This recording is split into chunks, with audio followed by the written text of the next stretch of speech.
Doctor Iván Velázquez, gracias por conceder su primera entrevista como ministro de Defensa designado a Noticias 1 y a Cambio. Me acompañan la directora de Noticias 1, Cecilia Orozco, y el director de Cambio, Federico Gómez. Bueno, doctor, usted ha sido fiscal investigador del paramilitarismo, ha sido magistrado auxiliar de la Corte Suprema de Justicia, investigador de la parapolítica, ha sido director de una comisión internacional de Naciones Unidas para luchar contra la corrupción en Guatemala, y sin lugar a dudas tiene una hoja de vida impresionante como investigador y como funcionario judicial. Pero ¿de dónde acá, ministro de Defensa? ¿Qué conocimientos tiene usted para asumir semejante responsabilidad? Bueno, pues naturalmente un ministro de Defensa Civil no dirige operativos, no diseña estrategias militares y tiene mucho más una actividad de dirección de las políticas que desde la presidencia se imparten o desde el conjunto de gobierno, de control de todas las actividades que la fuerza pública realiza.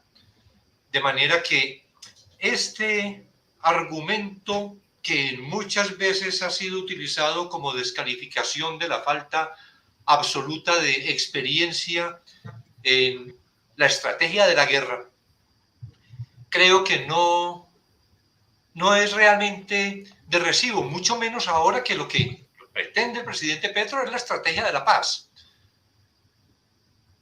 Ok. Cecilia Orozco. Ministro, usted tiene muy buena fama en materia de especialización en derechos humanos, en lucha contra la corrupción, pero al interior de las fuerzas militares hay preocupación porque usted llegue a ser un inquisidor de ellas y de sus hombres. ¿Qué les puede decir a ellas? Que pueden tener absoluta tranquilidad. Como hemos venido diciendo en muchos espacios, este no va a ser un gobierno para las venganzas, ni para la persecución, ni para los odios. Naturalmente, no va a ser tampoco un gobierno permisivo. Pueden estar tranquilos que no existirá entonces como una acción encaminada a desarrollar cacerías de brujas o actuaciones que pretendan lesionar, y mucho menos que pretendan lesionar sin ninguna justificación a las fuerzas. Es que ese no es el propósito de este gobierno, no es la finalidad de este nuevo gobierno. Naturalmente también digo, hay hechos de corrupción que han sido públicamente conocidos, graves violaciones de derechos humanos que han sido también públicamente conocidas. Y en esto el mensaje que hay que darle a todos los miembros de la fuerza pública es que no habrá tolerancia ni con la corrupción ni con la violación de derechos humanos. Ministro, este tema, digamos, va más allá de la fuerza. Usted es percibido como una contraparte judicial del expresidente Álvaro Uribe. A usted los uribistas, digamos, dicen que su llegada al ministerio hace que ellos teman por sus vidas. Quiero leerle un trino de la senadora Paloma Valencia. El nombramiento de un enemigo acérrimo del partido de oposición como ministro de Defensa no es solo un desafío, es una amenaza. ¿Usted qué le responde? Que estemos realmente en contradicción ideológica, porque no he compartido los principios del Centro Democrático, no significa que se pretenda desarrollar una persecución. Por el contrario, lo que se pretende es profundizar la democracia, y en la democracia tener la posibilidad de que en libertad se puedan plantear todas las opciones políticas, todas las discusiones políticas. Me parece totalmente injustificada esta crítica que la senadora formula. No habrá, y es conveniente insistirlo, no habrá ninguna acción de venganza, ni de retaliación, ni de revanchismo. Yo sufrí la persecución. Entiendo lo que significa una persecución injustificada, y yo no voy a repetir esas historias del país de una persecución ilícita contra nadie en el país.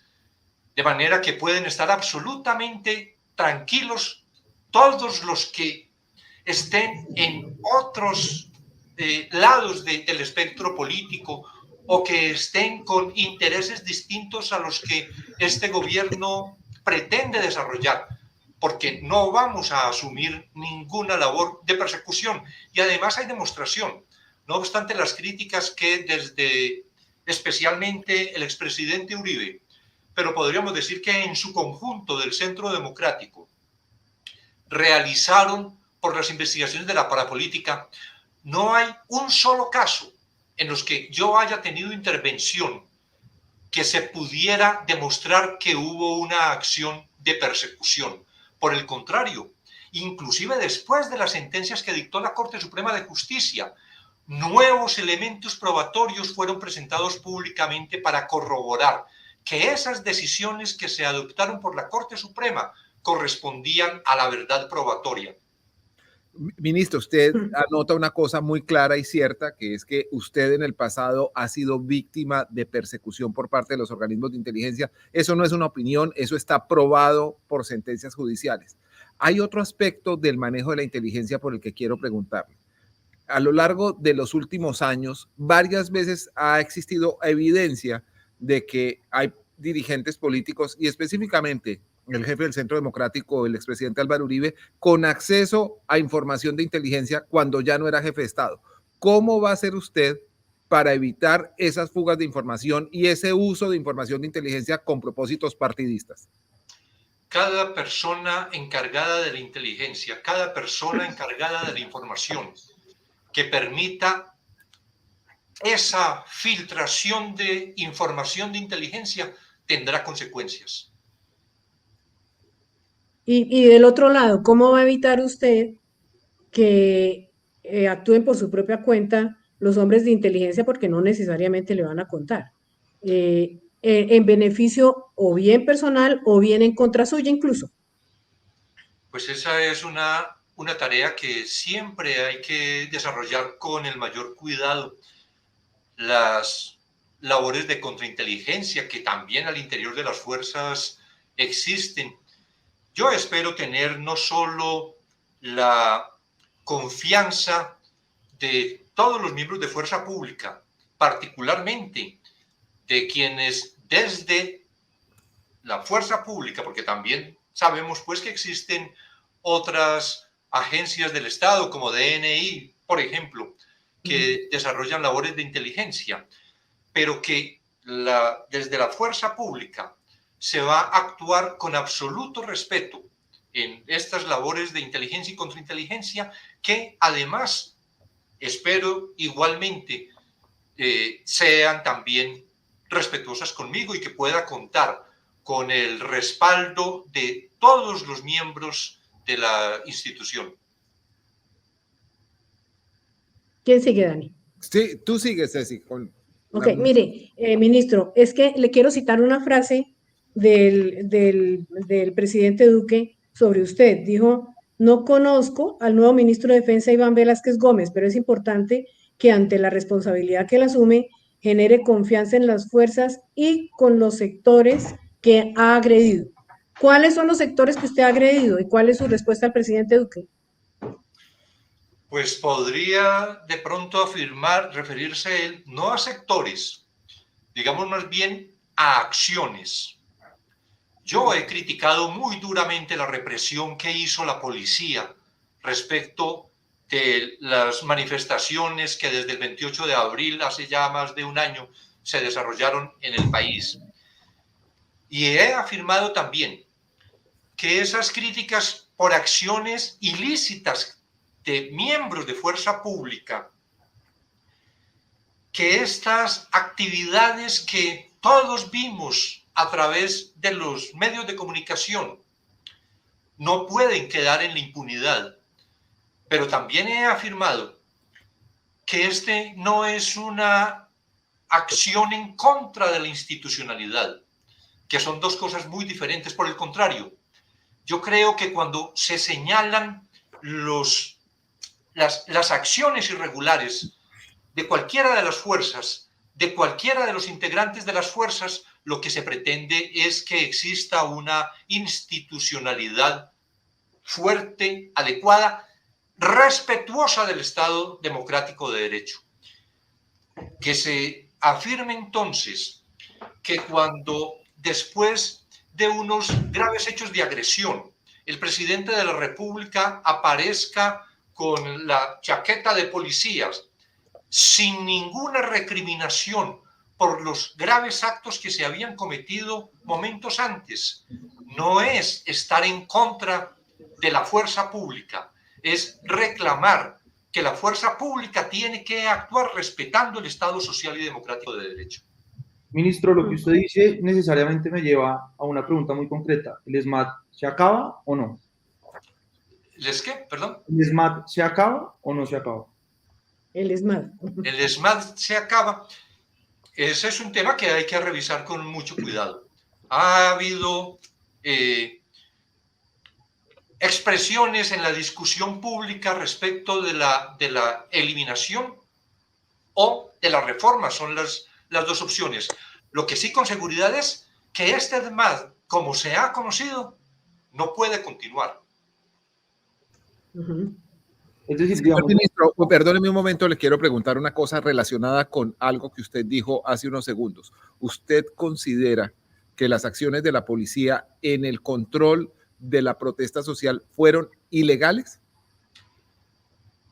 Hubo muchas acciones ilegales que, afortunadamente, porque está la posibilidad de registrar directamente cómo se realizaron operativos, cómo se desarrollaron confrontaciones entre manifestantes y fuerza pública, que indudablemente hubo excesos y que esos excesos, muchos de esos excesos constitutivos de delitos, tenían que ser adecuadamente investigados. Eso además tiene que generar tranquilidad, que después de una investigación penal se pueda decir esto que se vio no se realizó de la manera como lo vimos en el fragmento de la grabación, sino que ocurrió de esta manera en la que se exime de responsabilidad, en la que no hubo responsabilidad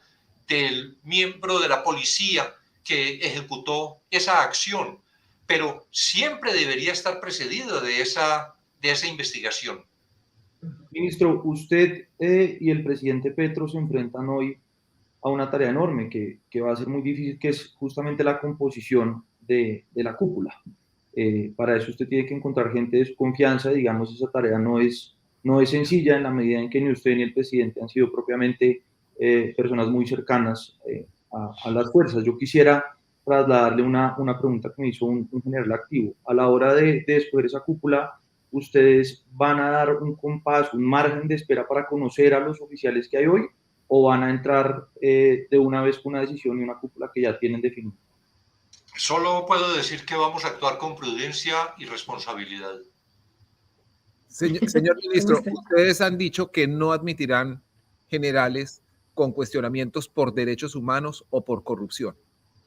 Esta semana, el periodista Ricardo Calderón de Caracol Televisión reveló que 39 generales, 39 de los 60 que existen, tienen investigaciones en curso por violación de derechos humanos o por corrupción o por acoso sexual o por otros delitos. ¿Ustedes van a sacar a los 39?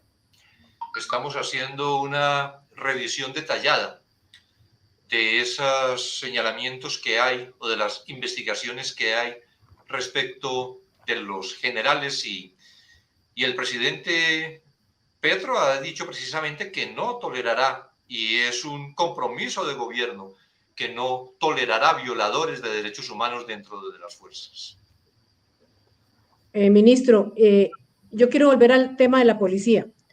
Se ha dicho, y el presidente Petro lo ha dicho, que tiene la intención, su gobierno, de sacar a la policía del Ministerio de Defensa y de ponerlo en un nuevo Ministerio de la Paz, o bueno, en lo que sea, fuera del Ministerio de Defensa en todo caso, su presupuesto también.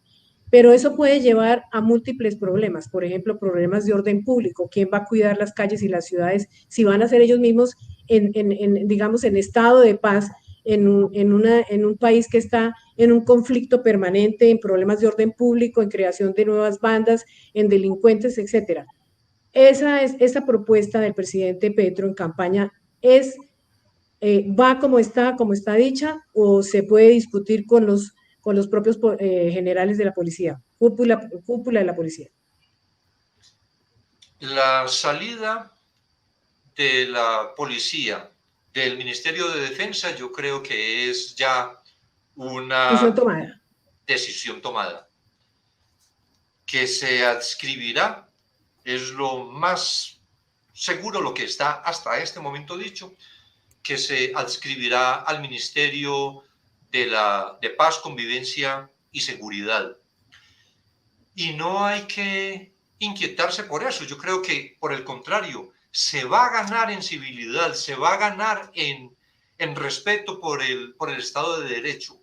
Se va a ganar en construir una policía, como lo dice la Constitución Política, para la convivencia y para la garantía del disfrute de los derechos y garantías fundamentales. Esto no significa que se acabe la seguridad pública. Significa que la policía va a tener como razón fundamental de su accionar la garantía de los derechos y libertades ciudadanas y la convivencia.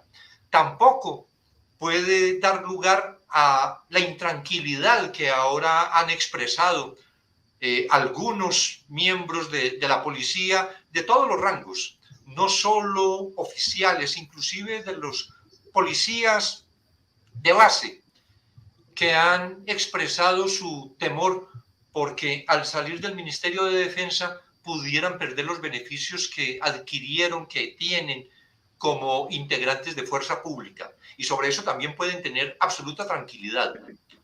El presidente Petro, por el contrario, ha afirmado que él pretende que haya para las policías y soldados beneficios que puedan estar en una situación de bienestar, que puedan tener garantías de salud, educación, vivienda, y por lo menos asegurar que no habrá ninguna restricción, ninguna reducción en los beneficios de que actualmente gozan los miembros de la Policía Nacional cuando sea adscrita esta policía al Ministerio de Paz, Convivencia y Seguridad. Ministro, esto que usted señala, por supuesto, es una preocupación grande entre los miembros de la policía, pero no es la única. También hay serias reservas de oficiales y suboficiales sobre lo que implica o lo que implicaría la salida de la policía del Ministerio de Defensa en términos de la capacidad operacional de la fuerza. Es decir, argumentan que tener un mismo jefe y ese trabajo, digamos, de colaboración con las otras fuerzas, pues es justamente lo que ha permitido muchos de los éxitos operacionales. ¿No le preocupa a usted esa parte de la salida de la policía del Ministerio de Defensa? No.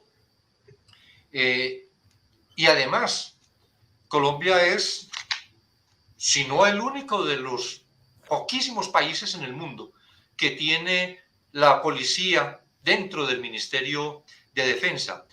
No me preocupa porque es que las fuerzas militares tienen una función constitucional que es bastante diferente de las fuerzas de policía. Y aquí con esta separación, lo que se pretende es que la policía asuma con su naturaleza civil, verdaderamente civil, la defensa de los derechos fundamentales y la garantía de la convivencia. Naturalmente, en eventos habrá necesidad de establecer coordinaciones cuando, por razón de las actividades, ellas eventualmente deban complementarse, pero que esté bajo un mando distinto la policía, creo que por el contrario va a redundar en beneficio del país y de la ciudadanía. Señor ministro, usted dice con razón que Colombia es uno de los muy pocos países en el mundo que tiene adscrita a la policía a un ministerio que maneja la estrategia militar.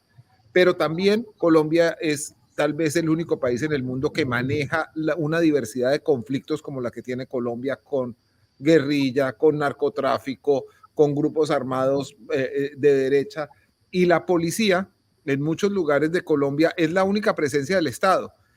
Son 4 o 5 policías en unos pueblos que casi nadie está patrullando, que casi nadie ve, y son 4 o 5 policías enfrentando con un fusil y unas granadas a unas fuerzas irregulares mejor armadas y mejor organizadas. ¿Cómo hacer con esa policía? Imagínense si usted les pone a cuidar con un revólver y un garrote, un bolillo, un bastón de mando, esos mismos pueblos con esas funciones. Entiendo la necesidad filosófica de hacer civil la policía, pero también quisiera contrastarlo con esta necesidad de orden público que vive Colombia. En muchas ocasiones, en bastantes municipios, la presencia de la policía también es más o menos simbólica. Como lo dice Daniel, hay 4 o 5 policías que, como lo han expresado, como hemos tenido conocimiento, dicen que no pueden moverse más de 4 cuadras alrededor de su estación de policía, de su comando, precisamente por esas razones de inseguridad. Es decir, esto es un hecho que está ocurriendo ahora, lo cual significa que separar la policía del Ministerio de Defensa no es que vaya a generar esta situación que se está presentando ahora, pero sí va a permitir algo que me parece que es importante, y es definir con mucha precisión cuáles son las funciones atribuibles a la Policía Nacional y cuáles a las fuerzas militares, y establecer adicionalmente las responsabilidades que por ese ejercicio asume la Policía Nacional o asume las fuerzas militares. Permítame plantearle una pregunta que es como una trampa del diablo. Usted, buscando hacer civil el comportamiento de la policía, puede terminar militarizando el control policial en buena parte de Colombia, porque si no pueden estar los policías haciendo ese control y usted se lo encomienda a las fuerzas militares, el efecto puede ser también bastante pernicioso, porque terminaremos dándole atribuciones de control civil al ejército o a la fuerza militar correspondiente. Lo que afirmo es que no sería una situación más grave de la que actualmente se viva. Hay necesidad de establecer, de recuperar, por lo que el informe que acaba de presentar Naciones Unidas, la oficina de la alta comisionada, lo que se ha venido informando la Cruz Roja Internacional, lo que han venido denunciando organizaciones de derechos humanos, es que el Estado ha perdido control territorial y hay que recuperar esa seguridad territorial. Esto tiene que ser un diseño muy completo, pero pasa también por esto de la recuperación de la seguridad en los territorios, la manera como viven miles, millones de compatriotas en regiones apartadas del país, en las que están bajo el control de toda naturaleza, el control de su territorio, pero también el control de sus acciones cotidianas por parte de organizaciones criminales, de organizaciones delictivas. Eso tiene que remediarse. El Estado tiene que recuperar la seguridad del territorio. Y justamente hablando de ese tema, ministro, el plan Pistola que está desarrollando en estos momentos con una tragedia inmensa, porque van más de 23 uniformados asesinados, es similar al que utilizó en su momento el cartel de Pablo Escobar, que usted conoció bastante bien en su momento. Muchas personas, analistas, dicen que esta es una estrategia del Clan del Golfo para tener una especie de iniciar el gobierno Petro con ventaja, digamos, ¿no? En ventaja entre comillas. ¿Usted cree cómo los va a convencer o cómo va a empezar a tratar el tema con las bandas del estilo Clan del Golfo, que ya es un verdadero cartel, para convencerlos de que matar policías no es un método válido de negociación con el gobierno Petro? Esto es digamos, política global del nuevo gobierno en el que, naturalmente, bajo la dirección del presidente, hay lo que corresponde a la oficina del Alto Comisionado para la Paz, por ejemplo. Se podría plantear de esta manera, como lo han señalado el comisionado designado, pero también lo dijo recientemente el presidente Petro. No es por la vía de la intimidación que se puede lograr una fórmula de sometimiento o acogimiento, como se quiera llamar, para la desmovilización, la desarticulación de esas estructuras criminales. El que haya una propuesta general por la paz, de que el gobierno entrante esté afirmando de manera más o menos reiterada que opta por políticas de paz, el que se esté explicando públicamente la importancia de la paz total o de la paz global no significa debilidad. Y yo creo que este gobierno tiene que demostrar eso. Tiene que demostrar que las conversaciones que se adelanten no son conversaciones producto de la debilidad del Estado, sino el interés que tiene genuinamente esta nueva fuerza que asume el gobierno en el país, la voluntad que tiene por generar espacios de paz en todo el territorio. Sigue tú, Ceci. Ok, entonces, continuando con el tema, ustedes hablan, el gobierno Petro, pues cuando digo ustedes, ministro, han hablado de paz total. ¿Qué es paz total? ¿Y hasta qué costo van a pagar por esa paz total, entre comillas, que inquieta mucho a la ultraderecha, por ejemplo, a la senadora Cabal, para volverla a mencionar? La paz total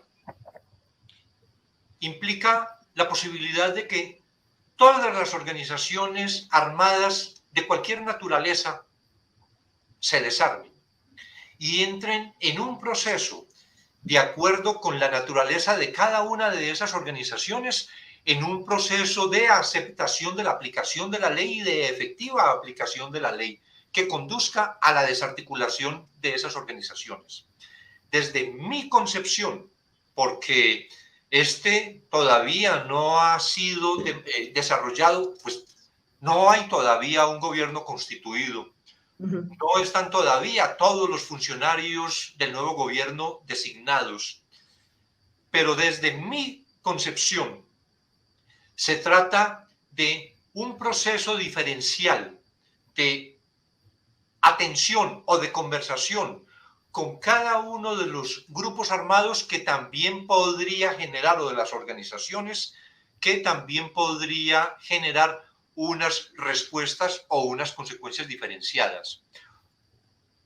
No podría decir en qué términos ya algunos han expresado, por ejemplo, que las autodefensas gaitanistas podrían tener un tratamiento similar al que Justicia y Paz dio a los paramilitares antiguos, o que podría existir una ley de sometimiento en la que con determinadas condiciones pudiera eventualmente existir una reducción de penas para organizaciones de narcotráfico, o que al Ejército de Liberación Nacional se le podría, en las negociaciones, se podría llegar a acuerdos en los que las consecuencias sancionatorias fueran más o menos similares a las que ya se han otorgado en el acuerdo de paz con las FARC. Es decir, es una posibilidad muy variada en las discusiones que tendrían que generarse. Lo que habría que señalar es, el presidente Gustavo Petro tiene la voluntad de desarrollar, de profundizar, de garantizar un país en paz, con la posibilidad de establecer en esos diversos niveles y con las diversas consecuencias que, a mi juicio, debería existir un amplio proceso que pacifique en realidad al país y conduzca a la desarticulación de estas organizaciones, pero con una garantía de no repetición. Y esa será la gran tarea, la muy difícil tarea que este nuevo gobierno tendrá. Ministro, algunos observadores de la política, retomando un poco lo que usted dice del proceso con las FARC, ven lo que se pactó con las FARC como el piso de lo que pueda ofrecerse en adelante, lo mínimo a lo que se pueda llegar. ¿Cómo se traza esa diferenciación de qué tratamiento se le va a dar a cada grupo? Porque es decir, hay componentes políticos, hay otros de narcotráfico, otros de delincuencia común. Por ejemplo, ¿habrá un tratamiento político para el Clan del Golfo o para otras bandas criminales? Precisamente digo que eso tiene que ser objeto de una amplia discusión interna, de de definir cómo podrían establecerse esas consecuencias diferenciadas de acuerdo con la naturaleza de cada organización, pero es algo sobre lo que yo no podría aventurar ahora una respuesta. Lo entiendo perfectamente. Se ha hablado, señor ministro, de un cese bilateral del fuego con el ELN. Generalmente, en una negociación de paz, así sucedió con lo de las FARC, ese cese bilateral del fuego es una etapa bastante avanzada en las negociaciones, no el comienzo, porque pues de lo contrario los grupos no van a querer negociar o firmar porque ya tienen lo más importante, que es poder seguir operando sin enemigos. ¿Por qué existe la idea de empezar esa negociación con el ELN a partir de un cese al fuego bilateral? Bueno, esperemos primero cuál va a ser el pronunciamiento frente al nuevo gobierno del Ejército de Liberación Nacional. De plantear desde el ELN un ofrecimiento de cese bilateral, lo que tiene que responder, a mi juicio, el gobierno es en el evento, pues, naturalmente, de la aceptación, el de que este Ejército de Liberación Nacional garantice efectivamente el cumplimiento y adoptar el gobierno con la fuerza pública, la garantía efectiva de que el cese bilateral será efectivamente un cese, lo cual significa que no podrían continuar desarrollando sus acciones bélicas. Ministro, Perdón, y en el mismo... Perdón, Perdón, no sé si te interrumpo. ¿Solamente las acciones bélicas? Por ejemplo, en un cese al fuego bilateral. Naturalmente, acciones, digo, ilegales. Las acciones ejecutadas en medio de la guerra que ellos han desatado contra el Estado, que implica todas las actividades ilícitas, inclusive la posibilidad de estar en las demás rentas ilícitas de las que obtienen beneficios o en los vínculos que podrían tener con administraciones municipales que se ha hablado en tantas ocasiones. Es decir, la corrupción administrativa local, la minería ilegal, el narcotráfico, ¿tendrían que cesar dentro de un cese al fuego declarado por ese grupo guerrillero? Yo creo que tendría que cesar toda actividad delictiva adelantada por esas organizaciones. Incluyendo el secuestro. En particular. Incluyendo el secuestro. Naturalmente. Ceci, perdóname la interrupción, me parecía muy importante puntualizar sobre esto. Así, no, y además yo voy por el mismo lado. Una de las mayores críticas que se le hizo al proceso de paz de Santos es que los cultivos ilícitos crecieron enormemente. En el evento en que avancen los acuerdos o las negociaciones con el ELN o con otras bandas, ¿cómo va a ser el gobierno Petro para impedir, si no van a utilizar aspersión aérea ni estos métodos, digamos, agresivos, para impedir que crezcan los cultivos ilícitos, que además es un punto de conflicto permanente con Estados Unidos? Crecieron durante el gobierno Santos y, según entiendo, también crecieron durante el gobierno Duque. Así es.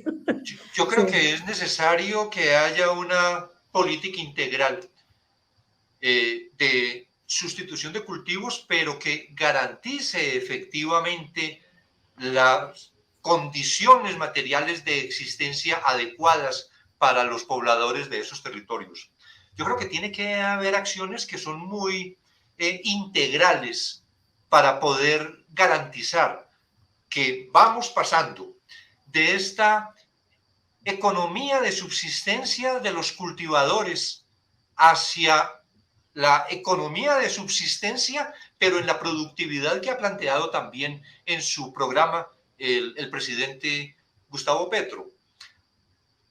Definir en las acciones integrales que pasan igualmente por la posibilidad cierta de que los campesinos desarrollen la actividad productiva de alimentos, que es una necesidad que el país siente. Definir en cuanto a los beneficios, a los auxilios, a los créditos, la posibilidad real de que los campesinos puedan dedicarse al cultivo de la tierra para la actividad productiva, pero también que haya un desarrollo integral en esas comunidades. Esa es que estamos realmente rodeados de retos. Ha sido una situación tan complicada la que hemos vivido durante todas estas décadas que con la posibilidad real de un cambio hay una expectativa gigantesca. Yo creo que de todos los sectores están esperando, y algunos con mucha ilusión, que el 7 de agosto cambió el mundo, y tenemos que estar también de frente a la realidad. Este es un proceso que se va a desarrollar de manera gradual, pero siempre con un compromiso, con una coherencia desde el gobierno para empezar a desarrollar esos factores, esos elementos de cambio, de manera que debe realizarse una actividad integral, como afirmaba, de parte del gobierno y de parte del Estado, porque no tendría que ser solo tampoco responsabilidad del Ejecutivo. Si examinamos, si miramos el problema en su integralidad, lo que ha significado, por ejemplo, las amenazas de organizaciones de narcotraficantes o de organizaciones armadas en medio de estas comunidades que han pretendido voluntariamente sustituir, pero que son obligadas por los actores armados o por las necesidades que se generan por las acciones de esos actores armados a continuar con el cultivo. ¿Qué es lo que permite, por ejemplo, que la producción de drogas salga del país de la manera como tan libre que ocurre? ¿Qué es lo que permite que por los ríos de Colombia, en zonas como el Bajo Atrato, puedan sacarse los cargamentos de droga cuando se tienen territorios supuestamente controlados por fuerza pública? Es decir, todo esto son de muchos problemas que se entrecruzan y que tienen que ser atendidos a partir de una política que se pueda diseñar muy adecuadamente desde el gobierno nacional. Ministro, hablando de extradición y narcotráfico y del papel, digamos, que juegan los Estados Unidos dentro de ese esquema, yo quisiera preguntarle, ¿usted qué opinión tiene sobre la presencia de militares y de bases militares de los Estados Unidos en Colombia? Yo rechazo cualquier actividad operativa de cualquier ejército extranjero en el país. Existen programas de cooperación para entrenamiento que tiene que reducirse, limitarse, y ha sido además lo que desde la Embajada de Estados Unidos han asegurado, limitarse solo a esas tareas de capacitación o entrenamiento de la fuerza pública colombiana. Señor ministro, el ministerio que usted dirigirá tiene un presupuesto enorme, la mayor tajada del presupuesto nacional. A su juicio, el presupuesto que tiene hoy el Ministerio de Defensa es excesivo, es suficiente o le hace falta. Ese es un asunto que tiene que examinarse en concreto frente a todos los... Yo he visto que el Ministerio de Defensa es un ministerio muy grande tanto en el nivel central como en fuerza pública. Hay que hacer esa evaluación. Todas las estructuras que existen, refirámonos solo al nivel central, al Ministerio de Defensa. Todas esas estructuras que existen en el Ministerio son adecuadas, son útiles, están cumpliendo un papel, una tarea benéfica en el servicio público. Hay excesiva burocracia, falta burocracia. Ese es un examen que tiene que hacerse de manera muy, muy concreta y solo lo podría hacer de manera más específica a partir del 8 de agosto y es una tarea que en efecto voy a realizar. Tengo canas, ministro, y siempre que uno revisa una institución no es para que crezca, sino es para recortar y readecuar. Eso es lo que tampoco quiero con esto que han pretendido como que este gobierno quiere afectar la defensa nacional, afectar la institucionalidad, desmejorar derechos,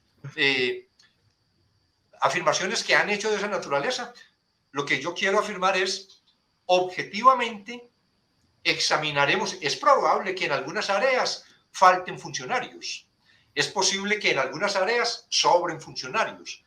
Esa evaluación la vamos a hacer con mucha objetividad, con muy buen criterio y vamos a generar un ministerio del tamaño que se necesita. Ministro, pero es que precisamente usted es conocido por la lucha contra la corrupción y va a llegar a un ministerio que muchos consideran como un conglomerado económico porque tiene tantas empresas, tantos contratos, tantos negocios sectoriales. Por ejemplo, aquí leo un hotel, una aerolínea, fondos rotatorios, hospitales, clubes, etcétera. ¿Cómo enfrentar la corrupción que muchos sabemos que existe, poco se ha aprobado al respecto, en la contratación del Ministerio de Defensa? Yo creo que hay que darle una prioridad importante a la cultura de la transparencia en el gasto en el Ministerio de Defensa. Me parece, entiendo naturalmente, para que no se me vaya a malinterpretar, entiendo que la seguridad nacional requiere que existan unos gastos reservados, que no todo pueda ser de manera abierta, pública, pero entiendo también que se ha abusado bajo el pretexto de la seguridad nacional para impedir transparencia en el gasto en el Ministerio de Defensa. Y ese es un tema que tiene igualmente que abordarse.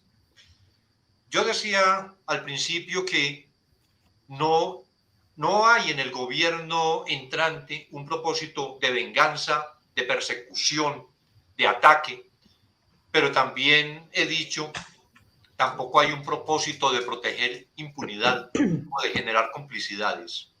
Vamos a desarrollar políticas de transparencia que efectivamente pueda generar para la ciudadanía una tranquilidad en cuanto a la efectiva utilización de los recursos públicos en el ministerio.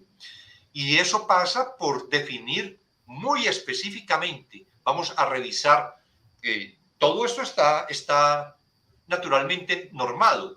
Lo que tenemos que revisar es si bajo la perspectiva de la seguridad nacional, muchos gastos que se hacen en el Ministerio de Defensa están justificados con esa protección de seguridad o debe transparentarse al país. Lo que pretendemos es que se genere no solo, como decía, una cultura de transparencia, que haya una política de transparencia en el ministerio, sino también que existan mecanismos adecuados de prevención para impedir que prácticas de corrupción, que probablemente es un tema que tenemos que abordar, hay mucha denuncia pública, pero que mecanismos de corrupción que probablemente existen en la contratación, que es a lo que se ha referido específicamente Cecilia, en el Ministerio de Defensa, que esto se evite, que podamos suprimir mecanismos que permitan la corrupción, que podamos desarrollar mecanismos que garanticen la transparencia. Yo creo que mientras más transparencia, menos corrupción. Ministro, uno lo oye hablar a usted y es difícil no recordar lo que pasó en el gobierno antepasado, un presidente de la entraña de las fuerzas militares, que había sido el mismo ministro de Defensa, que tiene a su hijo prestando servicio militar, que contaba con un afecto grande dentro de la institución, por embarcarse en un proceso de paz con las FARC, tuvo que enfrentar resistencias muy grandes dentro de la fuerza, incluso un sector de militares, algunos activos, otros retirados, lo veían al expresidente Santos como la persona que promovió una claudicación de las fuerzas ante un grupo insurgente. Usted está hablando hoy de paz total, de sacar a la policía del ministerio, de reformas de fondo para el tema de la corrupción, una cantidad de transformaciones grandes en temas muy sensibles. ¿No le da temor que estén tratando de cambiar demasiado al mismo tiempo? Tenemos que ver en esto de la gradualidad. No sabemos los tiempos. Tenemos que diseñar también un cronograma. Se hace lo posible. Se hace, inclusive hay que tratar de hacer un poco más de lo posible. Probablemente no se va a poder hacer todo desde el 8 de agosto, pero por lo menos sí puede haber una tranquilidad, que vamos a establecer los mecanismos de freno para impedir actos de corrupción dentro del ministerio, que tampoco van a operar desde el 8 de agosto, porque vamos a empezar a desarrollarlos. Tenemos que conocer primero la realidad de una administración y del conocimiento de la realidad de esa administración, ubicar focos o prácticas o mecanismos que posibilitan la corrupción. Empezar a adoptar también entonces mecanismos que impidan la continuidad de esas prácticas. Lo que yo puedo asegurar, digo, es que vamos a actuar con responsabilidad y vamos a actuar con decisión, que no va a haber complicidades y que bajo el pretexto de riesgos o de amenazas no se puede ceder. Espero que no ocurra nada de esto. Espero que podamos hacer un tránsito adecuado hacia un ministerio transparente, que cesen tantas denuncias que desde la prensa independiente fundamentalmente conocemos con tanta frecuencia.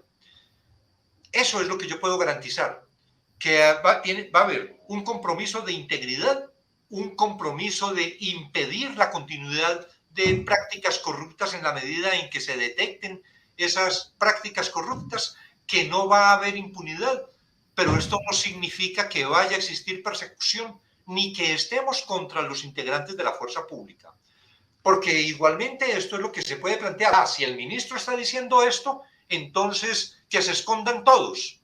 No, yo creo, como se ha afirmado permanentemente, que la mayoría de los integrantes de fuerza pública son personas honestas, son personas comprometidas, que acciones de personas deshonestas han afectado inclusive la imagen de la fuerza pública.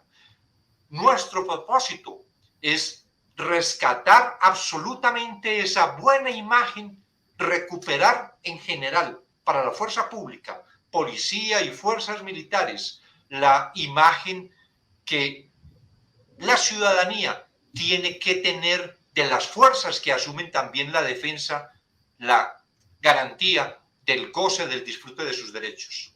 Sí, señor ministro, esta pregunta tiene que ver con lo que usted está diciendo. Usted va a tener bajo su cargo de vez en cuando la necesidad de aprobar operaciones militares. esas operaciones generalmente se sabe cómo comienzan, pero no es fácil determinar cómo pueden terminar. En ocasiones hay personas inocentes muertas, hay civiles involucrados y pues es fácil aplaudir una operación exitosa y limpia y ojalá todas fueran así. Pero ¿qué va a hacer usted si en alguna ocasión las cosas se complican y terminan mal? ¿Usted está dispuesto a respaldar a las tropas en los errores? Si han actuado con todo cuidado, si han hecho todo lo indispensable para impedir que se produzcan esos otros resultados, pues naturalmente que hay que respaldar la acción. Otra cosa es que en los niveles de riesgo, que exista casi que una distribución en la posibilidad de afectar otros intereses del 50% o de no afectarlos el 50%, y se disponga una operación, yo creo que se está actuando de manera irresponsable. Todo es, digo, en la medida en que respecto de cada operación, todas las capacidades que tiene este Estado, todas las capacidades que tiene esta fuerza pública, todas las capacidades que tiene el ejército, se desplieguen suficientemente para impedir que esos resultados se produzcan. Señor ministro, es decir, se debe privilegiar la protección de las personas civiles involucradas sobre el resultado de una operación militar. Lo entiendo perfectamente y lo puedo compartir. Lo puedo afirmar. Pero, ¿cómo ocasionar que ese cuidado no ocasione una especie de parálisis en las operaciones y que termine volviéndose eso una gran complicación del orden público, señor ministro? Por lo que yo entiendo, y ya habíamos hablado, pues que no tengo ninguna experiencia militar, pero por lo que yo entiendo, es que las operaciones no se desarrollan así simplemente de manera súbita, sino que hay labores de inteligencia que se desarrollan previamente, que hay ubicación de objetivos, que hay determinación de medios para realizar la acción de la fuerza pública. Lo que yo afirmo es que tienen que hacerse con todo el rigor, y si existe una posibilidad intolerable de riesgo para la población civil, no se pueden desarrollar esas operaciones. Ministro, cambiemos de tema. ¿Se van a restablecer las relaciones con Venezuela? Eso ya está anunciado. Se sabe que allá operan el ELN y, bueno, otros grupos. Ese tema lo va a manejar el Ministerio de Defensa. ¿Lo va a manejar usted simplemente como relaciones diplomáticas o va a enfrentar directamente el problema del refugio que tienen esos grupos en Venezuela con el gobierno Maduro? Pues eso tiene mucho que ver con la Cancillería en las relaciones internacionales. Desde el Ministerio de Defensa lo que corresponde, en mi criterio, es impedir este trasiego que, según se afirma con tanta frecuencia, y ha habido ya evidencias de personas, de organizaciones, de grupos armados cruzando la frontera. Tanta responsabilidad debe tener Venezuela para no proteger ni permitir la salida hacia Colombia, como Colombia para no permitir el ingreso al país ni la salida del país. Ministro, quisiera que hablemos un poco de la Comisión de la Verdad. Una de las recomendaciones de la Comisión fue justamente decir que no se debe recibir o pedir más ayuda internacional para la guerra. ¿Usted está de acuerdo con esa apreciación? Estamos en la construcción de un país en paz y de hacer todos los esfuerzos porque sea la paz y no la guerra el espacio en el que podamos convivir. Hay que evaluar cuáles son las capacidades reales, muy vinculado con lo que planteaba también Daniel antes respecto del presupuesto, y además del presupuesto, en lo que implica la cooperación internacional. ¿Cuáles son las necesidades reales del país para asumir el control del orden público, para asumir la lucha contra la criminalidad en su conjunto? ¿Cuáles son esas capacidades y cuáles son las necesidades de cooperación, de recursos que provengan de la cooperación internacional? Y de ahí se deduciría la respuesta. Es decir, no podría afirmar a priori el rechazo absoluto a una cooperación internacional en ese sentido, pero naturalmente que estamos con el gran deseo, con el propósito de que toda la cooperación internacional se dirija hacia la construcción de la paz y no hacia el fomento de la guerra. Señor ministro, ¿usted es partidario de la eliminación del servicio militar obligatorio? Sí. Bueno, ya no necesitamos elaborar mucho. Lo que tengo que decirle también es que por lo menos 180,000 soldados que son soldados regulares y algunos soldados profesionales, pero le quiero hablar de los soldados regulares, reciben un pequeño estipendio por estar en la fuerza, menos de un salario mínimo, creo que son 350,000 pesos, y eso beneficia a 180,000 familias, y ahí también, digamos, hay toda un tema de subsistencia. ¿Eso usted aspira a que esos 180,000 sean todos voluntarios o que sean muchos menos? Ojalá fueran todos voluntarios. Yo aspiro a que el servicio militar obligatorio se suprima. En un país todavía en guerra, ¿no? Digamos. En un país en guerra que va hacia la construcción de la paz. Ajá.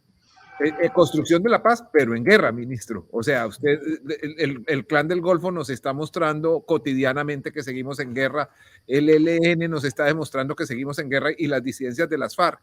Sí, pero es que lo que le afirmaba es que el mundo no cambia el 8 de agosto. Sí.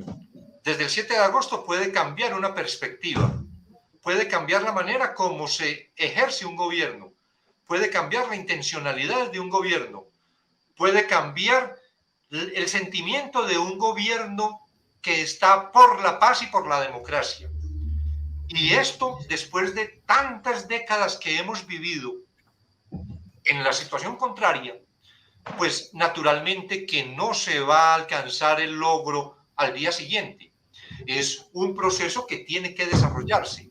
Lo que yo afirmo es que permaneciendo el compromiso de la construcción de paz, todas las tareas realizadas por ese gobierno estarán orientadas hacia la construcción de la paz y no hacia el fomento de la guerra. Ministro, hay varios sectores que usted lo presentan, incluso lo perciben como un enemigo de las fuerzas militares. Yo quisiera preguntarle a usted qué mensaje le manda a los oficiales, a los soldados o a los policías que hoy todavía lo perciben así o que tienen una incertidumbre grande con su llegada a la cartera de defensa. Quienes me perciben como enemigo de las fuerzas militares lo hacen más porque han atendido a las campañas de desprestigio que desde hace años han generado en mi contra, como vinculado a la guerrilla, inclusive alcanzó a decir una vez algún expresidente. Yo creo que eso es lo que podría generar una afirmación en ese sentido de enemigo de fuerzas militares. Lo que yo puedo asegurar es, yo estoy por la institucionalidad, yo estoy por la defensa y fortalecimiento de un Estado social y democrático de derecho. No hay enemigos en la fuerza pública. Las fuerzas militares no son enemigas, es que son garantes también de la estabilidad en el país. Y eso es algo que comprendemos perfectamente. Otra cosa es que haya acciones de integrantes de fuerza pública irregulares. Digo entonces, lo que afirmo en defensa de la institucionalidad, lo que afirmo en defensa del Estado social y democrático de derecho, no significa tolerancia con las violaciones de derechos humanos, que son además cometidas por algunos miembros de la institución, pero que no podrán ser aceptadas desde ninguna perspectiva en un gobierno que está por la construcción de democracia. Señor ministro, durante décadas hemos oído al ejército y a la policía repetir que sus hombres son héroes. Esta pregunta es simple, señor ministro. ¿Los héroes en Colombia sí existen? Hay muchos héroes en Colombia. Realmente sobrevivir en condiciones materiales de existencia como han sobrevivido tantos en el país, soportar el asedio en territorios que son controlados por organizaciones criminales. Esos son actos de heroísmo. Hay actos de cumplimiento del deber, y está muy bien y tiene que ser que los miembros de la fuerza pública cumplan con su deber y que todos los servidores públicos cumplamos con nuestro deber. Y eso nos hace simplemente cumplidores del deber. Ocurre que estamos de pronto con una ética tan deteriorada que los que cumplen el deber son muy destacados. Lo que tenemos que hacer es que haya en realidad una ética pública tan cierta, tan real, tan extendida, que podamos destacar es a quienes incumplen con el deber, a quienes realizan acciones ilícitas, irregulares, y que la mayoría de la población pueda vivir en esa tranquilidad, en esa certeza de que los servidores públicos siempre cumpliremos con el deber que se nos ha encomendado precisamente para el ejercicio del servicio al público. En pocas palabras, esas campañas institucionales que destacan a los uniformados como héroes probablemente desaparecerán en su ministerio. Yo no estoy de acuerdo con utilizaciones, con expresiones que destacan para hablar, y de ahí podría entender también la respuesta. Yo no estoy de acuerdo, por ejemplo, con la neutralización como una expresión que esconde lo que realmente ocurre. Cuando se neutraliza en los términos como se viene empleando en el país, significa que se ha dado muerte a alguien. Y yo creo que es mejor hablar en esos términos mucho más concretos. No se usarán términos como neutralizar al enemigo, dar de baja, ni nada, ni héroes. Neutralizar para significar dar muerte, yo jamás la emplearé. Yo tengo una curiosidad, Dani, si me permites, con Sí, el sí. ministro. Es que como lo hemos visto en escenarios judiciales, jurídicos, de defensa de derechos no humanos, pero sí de derechos de civilidad, digamos, me causa mucha curiosidad saber si él va a asumir el ministerio con la parada militar grandiosa que se le hace a todos los ministros de defensa desfilando en un tanque y cosas de esas. ¿O va a variar? No conozco en realidad cómo es esa ceremonia. Yo creo que hay en las fuerzas militares hay unos simbolismos que se deben respetar.